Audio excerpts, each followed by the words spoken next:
नमस्कार दोस्तों। कल्पना कीजिए, रात का आसमान अनंत अंधकार में टंगा हुआ है। चांद जैसे कोई पुराना दोस्त जो बचपन से हमें अपनी ओर खींचता रहा है। लेकिन अब यह दोस्त केवल दूर से निहारने की चीज नहीं रही। अब यह हमारे वैज्ञानिकों का प्रयोगशाला बनने जा रहा है। चंद्रयान 4 के साथ चंद्रयान 4 केवल एक मिशन नहीं बल्कि मानव उपस्थिति की पहली रूपरेखा है। इसका उद्देश्य सिर्फ नमूने इकट्ठा करना नहीं बल्कि एक स्थायी लूनर हैबिटेट के लिए नींव रखना है। इसके कुछ मुख्य वैज्ञानिक लक्ष्य भी हैं। पहला, स्थायी ऊर्जा स्रोत। चंद्रयान 4 दक्षिण ध्रुव के पास ऐसे स्थानों की खोज करेगा जहां सूरज की रोशनी लगातार पड़ती रहेगी ताकि सोलर एनर्जी से भविष्य के बेस को ऊर्जा दी जा सके। दूसरा, जल बर्फ का विश्लेषण। चंद्रयान 1 और 2 ने बर्फ की उपस्थिति का संकेत दिया था। अब चंद्रयान 4 यह बताएगा कि क्या वहां इतना पानी है कि इंसान पी सके और उसे हाइड्रोजन ऑक्सीजन में तोड़कर रॉकेट ईंधन भी बनाया जा सके। तीसरा, लूनर माइनिंग की संभावनाएं। हाँ, आपने सही सुना, मून माइनिंग। चंद्रयान 4 हेलियम 3 जैसे तत्वों की खोज करेगा जो पृथ्वी पर ऊर्जा संकट का समाधान बन सकते थे। कल्पना कीजिए, एक दिन बिजली के बिल में लिखा होगा ऊर्जा स्रोत चांद की मिट्टी से प्राप्त हेलियम 3। यह भारत का पहला मानव अंतरिक्ष कार्यक्रम है और इसका उद्देश्य केवल अंतरिक्ष में जाना नहीं बल्कि वहां टिके रहना है। वर्ष 2025 गगनयान की पहली अनक्रूड उड़ान सफल। वर्ष 2026-27 भारतीय अंतर्राष्ट्रीय लगभग 4 किलोमीटर ऊपर पृथ्वी की कक्षा में 3 दिन तक रहना। लक्ष्य 2030 तक भारतीय ऑर्बिटल स्टेशन की नींव रखना है। कल्पना कीजिए, एक सुबह अखबार में लिखा होगा भारतीय अंतरिक्ष स्टेशन पर पहली चाय की केतली उबलती दिखी और वहां से धरती की ओर देखते हुए कोई बोलेगा, वाह, यहाँ से ट्रैफिक भी सुंदर लगता है। गगनयान केवल रॉकेट नहीं बल्कि भारत की तकनीक आत्मनिर्भरता का प्रतीक है।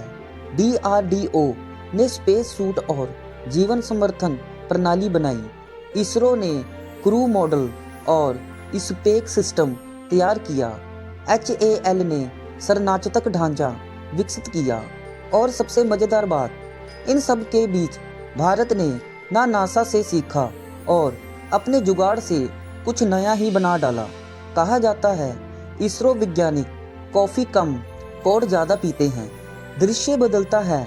एक लाल ग्रह नीले बिंदु की ओर झांकता हुआ। हाँ, यही हमारा अगला गंतव्य मार्स है। पहले मंगलयान ने हमें हैरान किया था, कम बजट में महान मिशन। अब मंगलयान 3 उस परंपरा को नई दिशा देने वाला है। इनके लक्ष्य, पहला, मंगल की सतह के नीचे के जल, लवण और खनिजों की खोज। दूसरा, इस बार केवल परिक्रमा नहीं बल्कि उतरना भी शामिल है। तीसरा, AI सक्षम स्वायत्त निर्णय। मंगलयान 3 में सेल्फ करेक्टिंग नेविगेशन सिस्टम होगा, यानी अगर कोई दिक्कत आई तो यान खुद ही निर्णय ले लेगा।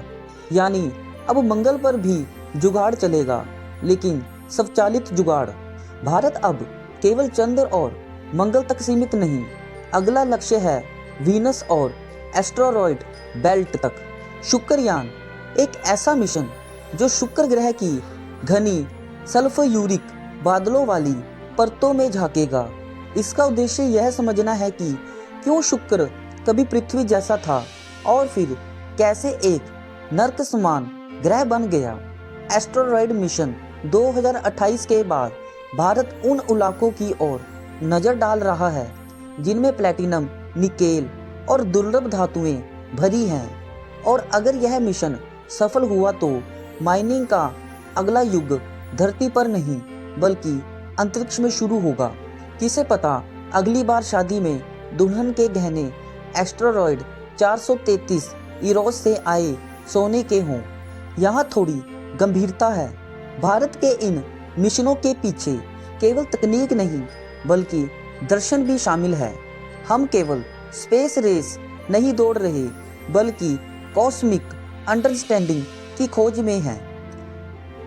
हम यह समझना चाहते हैं कि क्या जीवन केवल पृथ्वी तक ही सीमित है, क्या हम ब्रह्मांड में अकेले हैं, और सबसे महत्वपूर्ण, अगर हम किसी और ग्रह में बस जाएं, तो क्या हम अपने भीतर की सीमाएं भी पार कर पाएंगे। जब अमेरिका एटर्मिस की बात करता है और चीन टैंगोंग स्टेशन की, तब भारत संतुलन का संदेश देता है। हमारे मिशन अधिक संस्टेबल और अत्यधिक इनोवेशन है। भारत अब स्पेस डेमोक्रेसी का प्रतीक बन रहा है, जहां तकनीक केवल शक्ति नहीं बल्कि साझा ज्ञान है। किसी गांव में एक बच्चा आसमान की ओर देखता है और उसकी माँ कहती है, देख बेटा, वो जो चमकता तारा है, वहाँ अब हमारे वैज्ञानिक जा रहे हैं। यही वह पल है जहाँ विज्ञान और आशा एक हो जाते हैं। यही भारत की ताकत है, कल्पना और कर्म का संगम। पहले हमने धरती जीती, अब हम ब्रह्मांड को समझना चाहते हैं, पर असली विजय तब होगी जब हम अपने भीतर के अंधकार को भी रोशनी देंगे। भारत का यह सफर केवल तकनीकी नहीं बल्कि आध्यात्मिक भी है।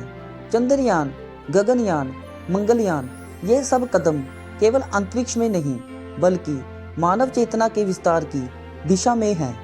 और जैसे कि किसी ने कहा था, sky is not the limit, it is just the beginning.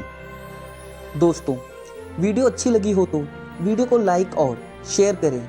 अगर चैनल पे नए हैं तो चैनल को सब्सक्राइब कर लें। Thanks for watching.